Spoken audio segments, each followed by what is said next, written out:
नमस्कार दोस्तों, मैं हूं अर्पित और एक बार फिर से आपका स्वागत है। पिछले लोकसभा चुनाव में मिली करारी हार के बाद पार्टी के बाहर और भीतर भी घिरे हुए सूबे के मुख्यमंत्री योगी आदित्यनाथ ने उत्तर प्रदेश में 10 विधानसभा सीटों पर होने वाले उपचुनाव को अपनी नाक का सवाल बना लिया है। आलम यह है कि वो न केवल किसी भी कीमत पर इस चुनाव को जीतना चाहते हैं, बल्कि इस जीत के माध्यम से पार्टी के केंद्रीय नेतृत्व और डिप्टी सीएम केशव प्रसाद मौर्य जिन्हें की स्टूल मंत्री भी कहा जाता है, इन सभी लोगों को ये संदेश देना चाहते हैं कि उत्तर प्रदेश के सबसे लोकप्रिय नेता वही हैं और मुख्यमंत्री की सीट के हकदार भी वही हैं। लेकिन योगी आदित्यनाथ जी के रास्ते में आप देख सकते हैं सबसे बड़ी रुकावट है समाजवादी पार्टी के राष्ट्रीय अध्यक्ष अखिलेश यादव।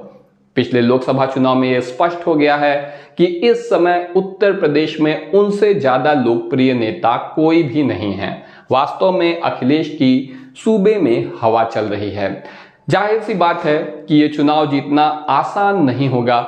भले ही उपचुनाव में सरकारी मशीनरी का इस्तेमाल आमतौर पर सरकारें करती रही हैं और भारतीय जनता पार्टी को भी ये एडवांटेज हासिल है, लेकिन इसके बावजूद क्योंकि यहाँ पर अंतर इतना अधिक है, सपा समर्थकों की संख्या इतनी अधिक है, जैसा कि हमने पिछले लोकसभा चुनाव में देखा हुआ है, तो जाहिर सी बात है कि जिन लोगों ने लोकसभा चुनाव में जिस पार्टी को वोट दिया होगा उसे ही यहाँ उपचुनाव में भी देंगे। 3-4 महीने में कोई बहुत मन बदल जाने की संभावना नहीं है।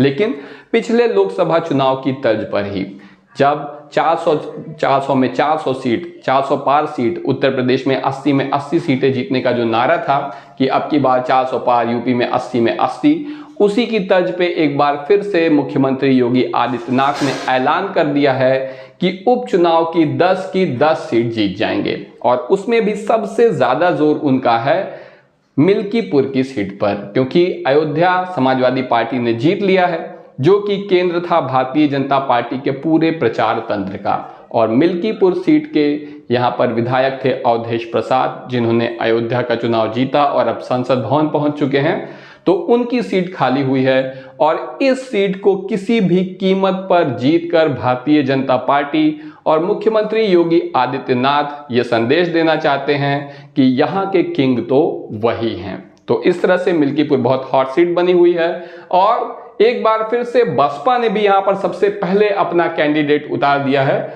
यहां पर बसपा ने दिया है राम गोपाल कोरी को टिकट। सबसे पहले बसपा ने टिकट की घोषणा कर दी है, जो कि 2017 में चुनाव लड़े थे और केवल इन्हें 46,000 वोट मिला था और ये तीसरे स्थान पर थे।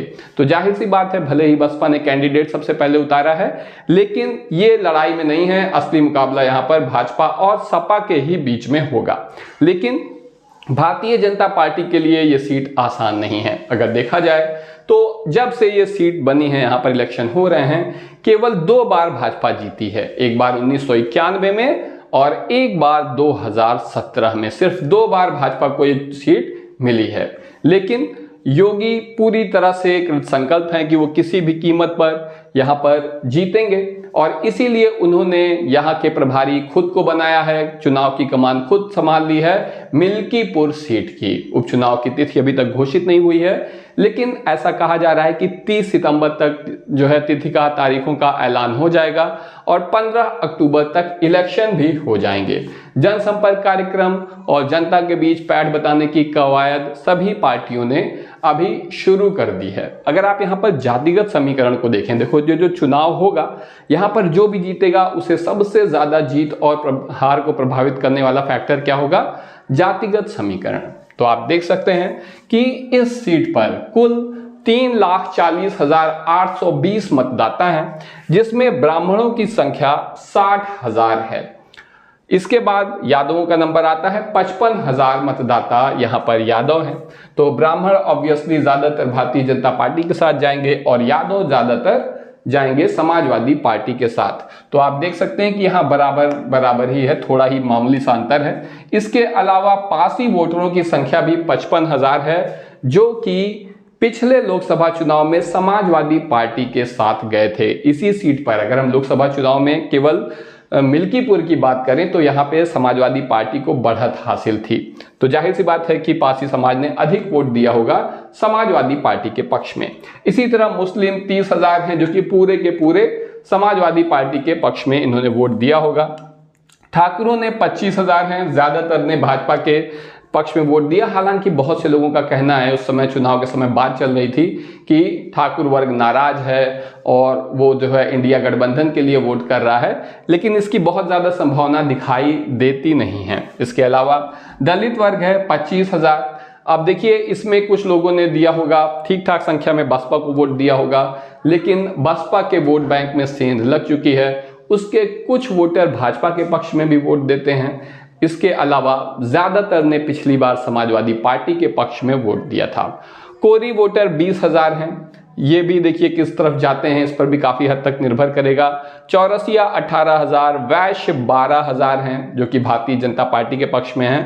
पाल 7,000, मौर्य 5,000 और अन्य 28,000 हैं। तो आप इस तरह से देख सकते हैं कि कोई एक जाति या धर्म जो है वो डोमिनेंट नहीं है इस सीट पर, और यही वजह है कि भारतीय जनता पार्टी के लिए ये सीट कठिन है।